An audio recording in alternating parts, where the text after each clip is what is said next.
Escenario de guerra. Estados Unidos muestra su buque de asalto en el Caribe y advierte que hay más por venir. Petro alerta, si atacan a Venezuela, seremos otra Siria o Irak. El juicio del siglo. Bolsonaro en la mira de la Corte Suprema de Brasil. Hola amigos de Impacto Venezuela, soy Yasmín Velasco y hoy 2 de septiembre. Estas son las noticias más destacadas del día en nuestro noticiero estelar.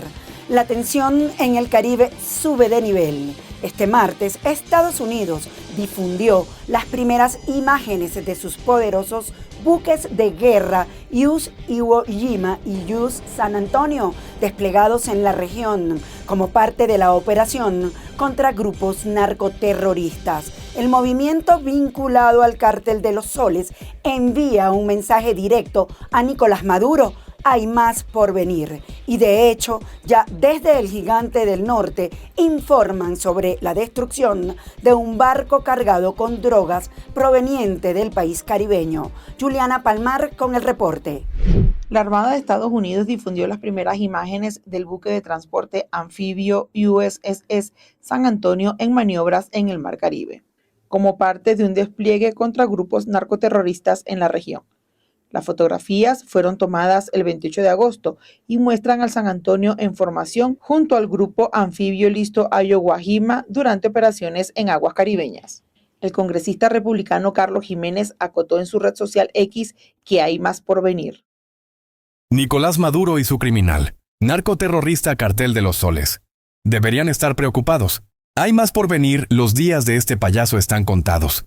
En las imágenes se aprecia a infantes de marina realizando ejercicios de tránsito simulados de estrechos como parte del adiestramiento rutinario que acompaña a la misión. De que había un fraude, como todos conocen en el mundo, que se supo, muchos de los televisores internacionales reportaron desde Caracas el gran fraude que hubo, que se robaron las elecciones, y era para mantener esta actividades criminales que han tenido, porque en realidad me molesta que la gran mayoría de los venezolanos, como les han puesto en realidad unas máscaras para que no vean y escuchen lo que está sucediendo, ellos no saben lo que está sucediendo, ellos solo escuchan lo que el régimen les dice, que es de que nosotros queremos ir a robarles el petróleo, a robarles los minerales, que eso no es cierto. Tenemos nosotros petróleo. El USS San Antonio está diseñado para transportar tropas, vehículos, aeronaves en operaciones anfibias, además de servir como plataforma para helicópteros y aviones de despegue vertical, el cual fue trasladado al Mar Caribe para operaciones contra el Cartel de los Soles, presuntamente vinculados al gobierno de Nicolás Maduro. Reportó para Impacto Venezuela, Juliana Palmar. El presidente Gustavo Petro lanzó una advertencia explosiva. Si Venezuela sufre una intervención militar extranjera, América Latina podría vivir un infierno parecido al de Siria e Irak. En un mensaje directo a Washington, Petro apeló a la histórica Gran Colombia para defender la soberanía regional y pidió una estrategia antidrogas basada en respeto e igualdad, no en sumisión. Génesis Pérez nos cuenta. El presidente de Colombia, Gustavo Petro, volvió a sacudir el tablero regional al advertir que una eventual agresión militar contra Venezuela podría arrastrar a toda América Latina a un escenario similar al vivido en Siria e Irak, con territorios disputados, violencia masiva y estados debilitados. Si hay una agresión violenta contra Venezuela, lo que vemos en Siria e Irak será la realidad de toda la región gran colombiana. Asesinos de masas se adueñarán de territorios, movidos por la codicia, y los estados se debilitarán como instrumentos de paz social. Más allá de la coyuntura militar, Petro enmarcó su advertencia en una narrativa histórica, la de la Gran Colombia. Recordó que Panamá, Ecuador, Venezuela y Colombia comparten una raíz bolivariana que, en su visión, debería traducirse en la defensa de la soberanía regional frente a lo que denominó sujeciones serviles a extranjeros. Con esta alusión, el mandatario colombiano no solo busca proyectar un liderazgo frente a las presiones externas, sino también rescatar un ideal integrador que contrasta con la fragmentación política que caracteriza hoy a América Latina. El discurso también sirve sirvió para retomar uno de los ejes centrales de su agenda internacional, la necesidad de replantear las políticas antidrogas. Petro insistió en que el narcotráfico como problema global debe enfrentarse con cooperación en términos de igualdad y no bajo los dictados de potencias extranjeras. La región debe coordinar en términos de igualdad su política antinarcotráfico con los extranjeros, pues se trata de un problema de la humanidad, pero en términos de igualdad, no de sumisión. El mensaje de Petro no solo advierte sobre los riesgos de una intervención en Venezuela, sino que abre un debate más amplio. ¿Está América Latina preparada para construir un proyecto común que combine soberanía histórica, independencia geopolítica y una estrategia antidrogas que rompa con la subordinación? La respuesta, más allá de su discurso, determinará si la región se convierte en un actor independiente en el tablero global o en un escenario más de disputa entre potencias extranjeras. Pasamos a revisar los comentarios que nos dejan sobre la pregunta del día de hoy. Mientras los cancilleres de la región se reúnen para reafirmar que América Latina debe seguir siendo una zona de paz, los buques de guerra ya navegan en el Caribe y las tensiones diplomáticas se multiplican. Venezuela denuncia una amenaza externa. Estados Unidos justifica su presencia como parte de una estrategia antidrogas y la CELAC intenta mediar sin señalar directamente. Pero en medio de discursos y declaraciones surge la interrogante. ¿Está Venezuela usando el discurso antiimperialista para encubrir tensiones internas y desviar la atención de sus propios conflictos? Te leemos. La CELAC no sirve. Le han dado muchas oportunidades. Firmó el acuerdo de Barbados y ustedes piden que se haga por la vía democrática. Algún día llegará la justicia a Venezuela. La CELAC nunca le importó el pueblo venezolano. Ahora salen a defender su complicidad con Maduro.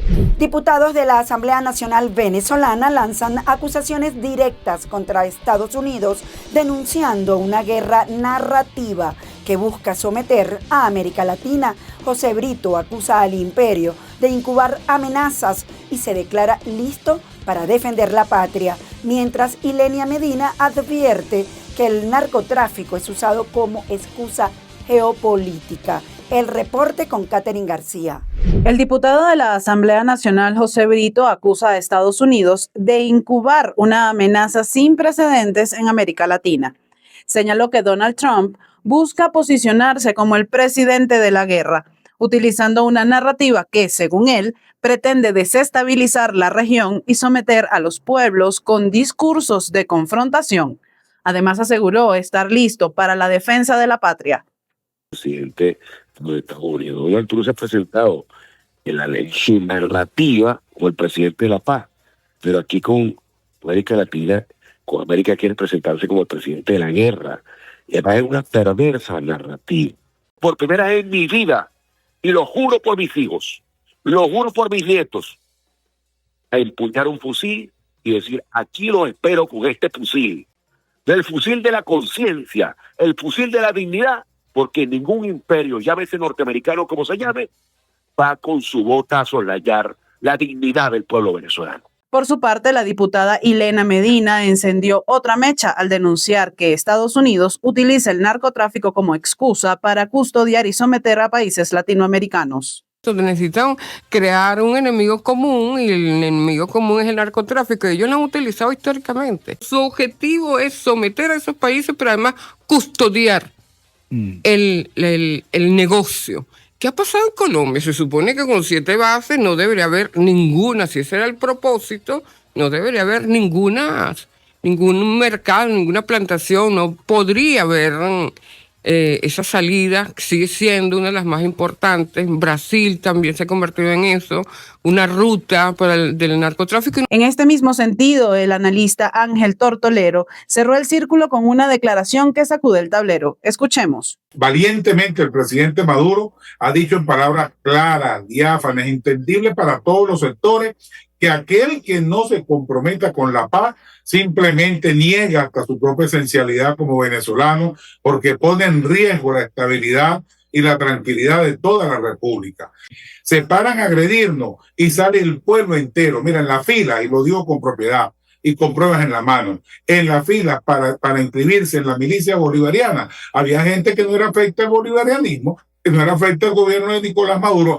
Pero la diferencia está que esa gente que no fue afecta o que no es afecta a la revolución bolivariana, tiene a Venezuela en el corazón. Estas narrativas afinan el discurso del chavismo que ya circula como consigna entre las fuerzas rojas y refuerzan la idea de que el país enfrenta no solo amenazas militares o económicas, sino una guerra simbólica donde el verbo, al parecer, es el arma más letal.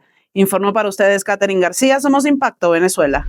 La Corte Penal Internacional oficializó este lunes la recusación de Karim Khan en la investigación por crímenes de lesa humanidad en Venezuela, tras revelarse el conflicto de intereses por el rol de su cuñada en la defensa internacional del chavismo.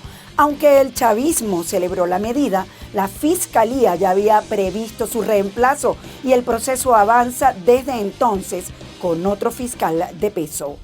Es oficial, Karim Khan queda fuera del caso Venezuela 1. El apartamiento solicitado por víctimas y organizaciones de derechos humanos desmonta la presunta estrategia del chavismo de desacreditar el expediente.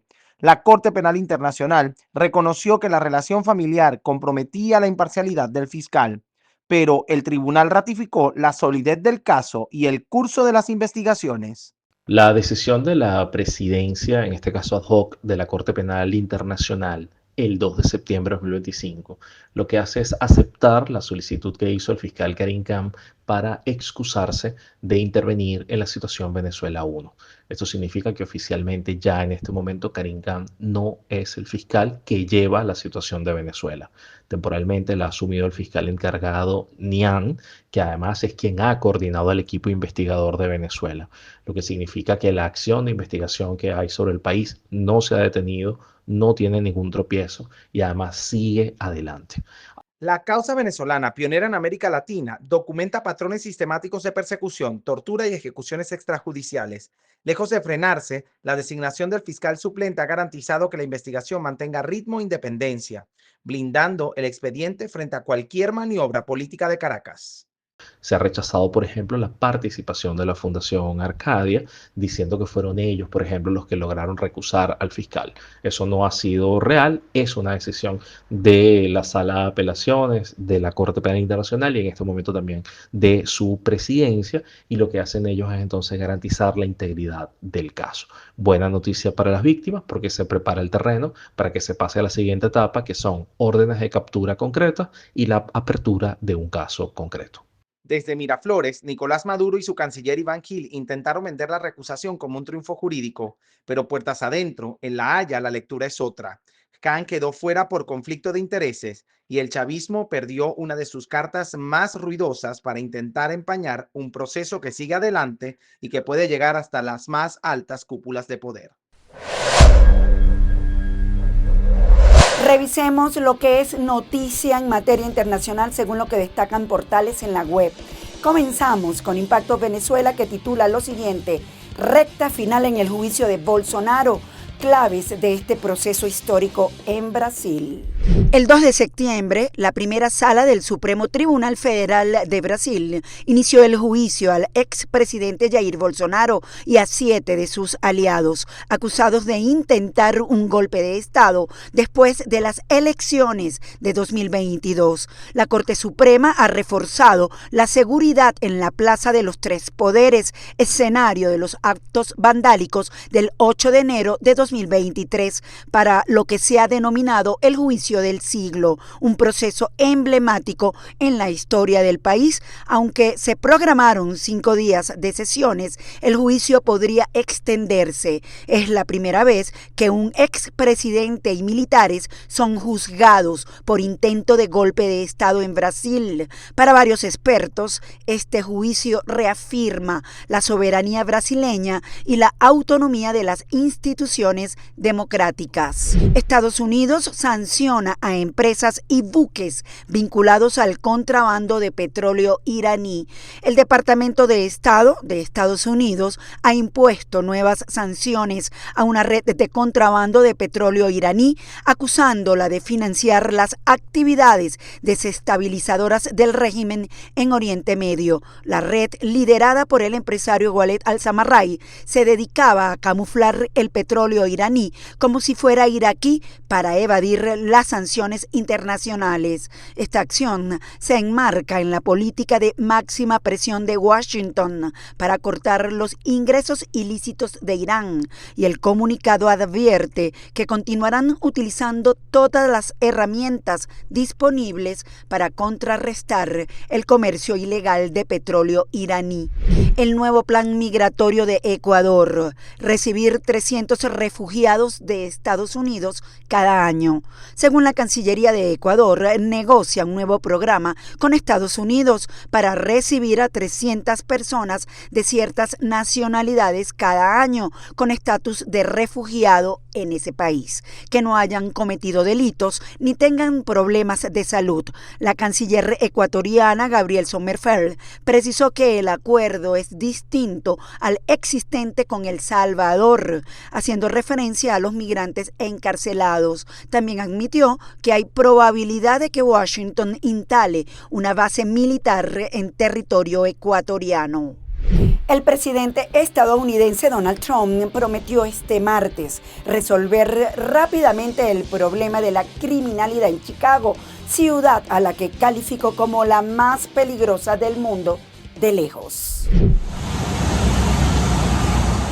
El presidente de Estados Unidos, Donald Trump, prometió terminar con el crimen en Chicago. El mandatario calificó el martes a esa ciudad como la más peligrosa del mundo, pero dijo que resolverá el problema rápidamente, al igual que en Washington, en referencia al despliegue de reservistas de la Guardia Nacional. Soldados armados y equipados con vehículos blindados patrullan actualmente las calles y el metro de la capital, especialmente cerca de las instituciones y los monumentos nacionales. Luego de su incursión en Los Ángeles en junio y en Washington a mediados de agosto, la administración Trump ha amenazado con enviar a agentes federales de la policía y de la Guardia Nacional a otras grandes ciudades de mayoría demócrata, como Chicago, Nueva York, Baltimore y Boston. El alcalde de Chicago, el demócrata Brandon Johnson, emitió un decreto para limitar la autoridad en la ciudad de eventuales fuerzas del orden federales. El gobernador de Illinois, J.B. Pritzker, que ya había llamado dictador al presidente republicano, acusó a Trump de poner en peligro las elecciones legislativas de medio término de 2026 con ese despliegue. El mandatario respondió que el gobernador necesita desesperadamente ayuda, solo que aún no lo sabe.